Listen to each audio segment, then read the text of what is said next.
Welcome to the deep dive. So, our listener today has given us this really fascinating stack of sources. It's quite a blend. You've got ancient wisdom, world myths, clinical psychology, all kind of pulled together into a framework for, well, for living. Right. A set of guidelines, really. Yeah, guidelines trying to help you tackle that huge question. How do you pursue meaning when, the world often feels defined by suffering and chaos? Exactly. And our job today, I think, is to unpack the sort of philosophical engine behind these guidelines. Okay. We need to get into that relationship between structure, freedom, chaos, and this constant, often difficult pursuit of meaning. Right. And what hits you immediately is a paradox of rules themselves. How so? Well, we're kind of taught that freedom is, having no constraints. But these sources, they argue the exact opposite. Wait, hang on. So the idea is that real freedom isn't no rules, but actually voluntarily accepting constraints. That flips things around. It absolutely does. And the sources use that ancient Hebrew story, the one about the golden calf. Moses goes up the mountain. Right. And he leaves the Israelites alone, unchaperoned. And what happens? They Right. lose all discipline, follow their impulses, and end up worshiping this crude idol. Aiming low, as the sources put it. Precisely. The lesson being, without some kind of accepted voluntary structure, we just become slaves to our own, baser instincts. Yeah. And there's nothing freeing about that. So the rules, weirdly, are the path out of being enslaved by impulse towards something higher. Towards elevation, yeah. But to get there, you need to understand the world first. And these sources define it using this fundamental duality, right? Correct. That's the bedrock. Order and chaos. You often see it visualized with the Taoist yin and yang symbol, those two entwined serpents. Okay. So order, that's the yang, the masculine, the bright side, it's the known. Predictability, social structure, tradition, the world of the wise king, let's say. Explored territory. Exactly. And chaos, the yin, the feminine, the dark side, it's the unknown. It's where destruction can happen, sure, but it's also where creation comes from. Okay. So it's like when you lose your job, or a relationship ends, or a belief gets shattered, Yeah. you're thrown into chaos. That's it. It's where the unexpected emerges, for better or worse. And meaning. Where does that fit in? Well, according to this framework, meaning isn't found by just sticking rigidly to order or getting lost completely in chaos. Right. It's found right there on the border between them, actively mediating between the known and the unknown. Walking that line. Yeah, walking that line, engaging in that productive struggle. And the sources actually say that state is much better than happiness. Better than happy is. That's a bold claim. It is. And you see that little dot of the opposite color in each half of the yin-yang? That reminds us it's always transforming. New order comes from chaos, and chaos always threatens even the most stable structure. It's a constant dance. Okay, that makes philosophical sense. Yeah. But how does this connect to us, biologically? Because then we get this unexpected turn into lobsters. Ah, yes. The lobsters. It sounds strange, but it's presented as the biological evidence for this order-chaos dynamic. How does that work? Lobsters are ancient. They've been around forever, basically. And they established dominance hierarchies through, fighting, testing each other out. Okay. And the hierarchy that emerges is incredibly stable. The winner adopts this upright, confident posture. The loser literally slumps, submits. Right, I can picture that. But here's the fascinating part.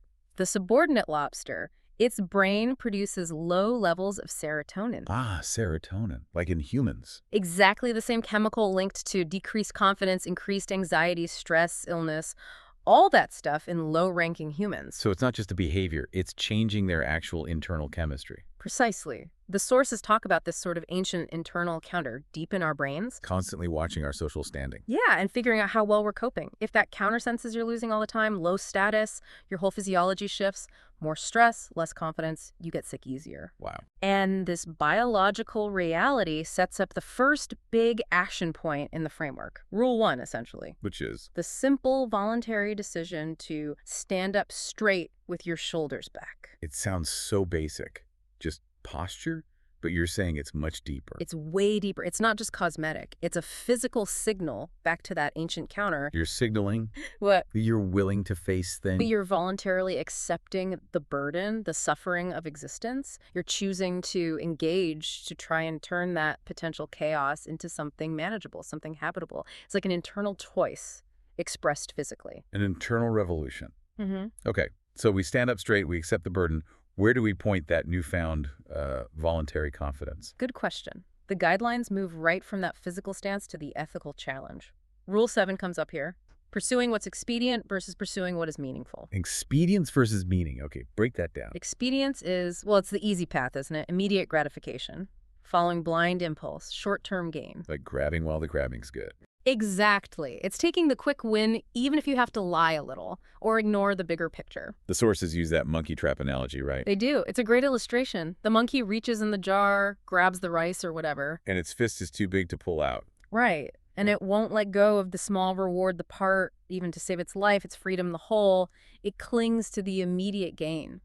And the challenge for us is figuring out what part we're clinging to that's keeping us stuck. Absolutely. Meaning, on the other hand, that emerges when you regulate those impulses, organize them, aim them at a higher goal. So it's a trade-off. It's a bargain with the future, essentially.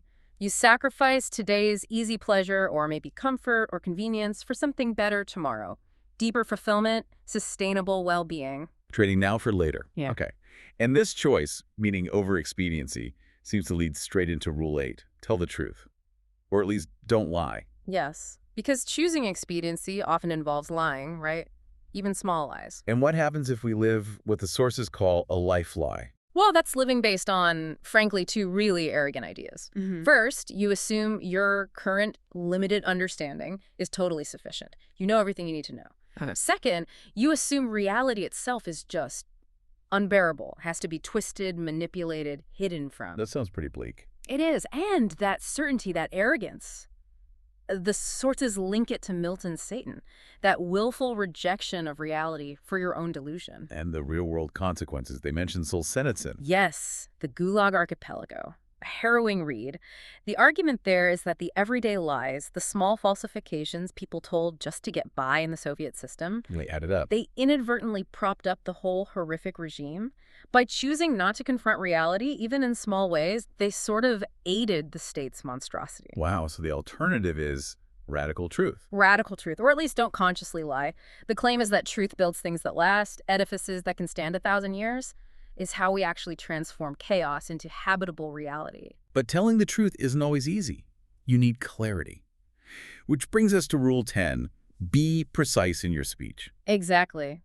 Precision matters because of how our perception works. We don't just see raw reality. Right, we simplify. We simplify it into like tools and obstacles based on what we're aiming at. That famous gorilla experiment shows it perfectly. Oh yeah, basketball passes. Right. People are so focused on counting the passes, half of them literally do not see a guy in a gorilla suit walk through the middle of the game. Because they weren't aiming at gorilla? Precisely. What you aim at determines what you see. Everything else becomes invisible. So if your aim is vague, yeah, you're blind. you're blind to the specifics. And if you leave problems vague and unspoken, the sources have this great image, baby monsters. Baby monsters. Yeah, little problems you avoid. If you leave them lurking in the dark, undefined, they just grow. Until they're not so baby anymore. Exactly. They get big and then they jump out and devour you. Think about avoiding that difficult conversation about finances or a relationship issue. It festers. But being precise. Precision forces the issue into the light. It defines the problem. It often makes the terrifying, huge dragon shrink down into something smaller, something you can actually deal with, maybe just a squirrel, you know? Turning dragons into squirrels. Yeah. I like that. Okay, that's practical. So once we aim for precision externally, we need to turn inward, right? Yeah. Rule 6. Set your house in perfect order before you criticize the world. Yes. Before you go fixing everyone else, look at yourself. We all have that internal critic, don't we? Oh, definitely. Yeah. The voice telling you you're not good enough. And look, that voice isn't entirely wrong. We do need standards. Mediocrity genuinely has bad consequences. But constantly using that voice to just tear yourself down before you even start, that's just self-sabotage. It's a cheap trick of the rational mind, as the sources say, to avoid the effort. An easy way out. Yeah. So where should we aim that critical eye then? Rule 4 seems key here. Compare yourself to who you were yesterday, not to who someone else is today. That's the productive comparison. Comparing yourself to others today, that just leads to envy, resentment. It's a losing game. Someone's always better off in some way. Right. But comparing yourself to your past self, that's sustainable. It means setting small, achievable goals. Aim small. Aim small. Yeah, don't try to fix everything at once. Just try to be, say, 1% better today than yesterday. Tiny improvements. but they compound, like interest. Yeah. Over time, those small wins add up massively. Compound interest on self-improvement. Yeah. Okay. What about negative emotions like resentment? That can really derail people. Resentment is huge. The sources call it a revelatory emotion. It's a massive clue. A clue to what? It always means one of two things. You have to figure out which. Option one, you're being immature, maybe feeling sorry for yourself, and you need to grow up, toughen up, take responsibility, change your own behavior. Okay, that's inward looking. What's option 2? Option 2 is that the resentment is signaling genuine tyranny. Someone is actually pushing you around, taking advantage, exploiting you. And if it is tyranny, if it's real. Then you have a moral obligation to speak up. Carefully, precisely, but you have to say something. Because silence, again, is a form of lying. It allows the tyranny to continue, even worsen. You enable it by tolerating it. That's strong advice. And it leads naturally into relationships, doesn't it? Yeah. Rule 3, make friends with people who want the best for you. Yes, and this pushes back against that common impulse, maybe especially among compassionate people, to try and rescue the damned. The impulse to save someone who's struggling, maybe self-destructing. Right. But the sources argue friendship is reciprocal. It's a mutual arrangement for betterment. You're not obligated to keep pulling someone up who is determined to drag you down or who is actively making things worse. But doesn't that feel harsh? It can sound harsh, but often that rescue attempt isn't really about the other person. It can be driven by your own vanity, your own narcissism. You want to look like the savior. It's about you, not them. Sometimes, yes. And the sources point to Dostoevsky, Notes from Underground. The main character tries to save the prostitute, Liza. How does that end? Terribly. He ends up cruelly humiliating her because, fundamentally, he lacks the character, the integrity needed for genuine help.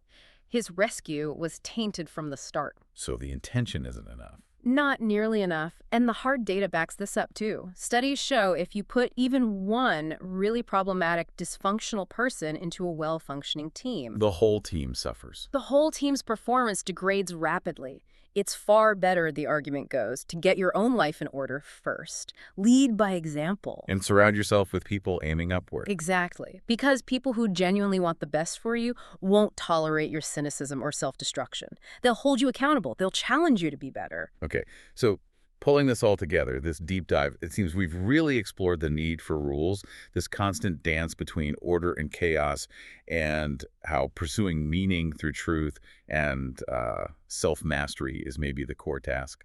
I think that's a good summary. And it circles back to that final powerful idea. Existence requires limitation, not invulnerability. Limitation. Oh, so. Think about superheroes. If a hero becomes all-powerful, able to do literally anything, they stop being interesting, right? There's no struggle, nothing to overcome. They lose what makes them specific, what defines them. They become no hero at all. Yeah. Like Superman needing kryptonite. Precisely. Kryptonite was introduced to give him a necessary vulnerability, a defining limitation.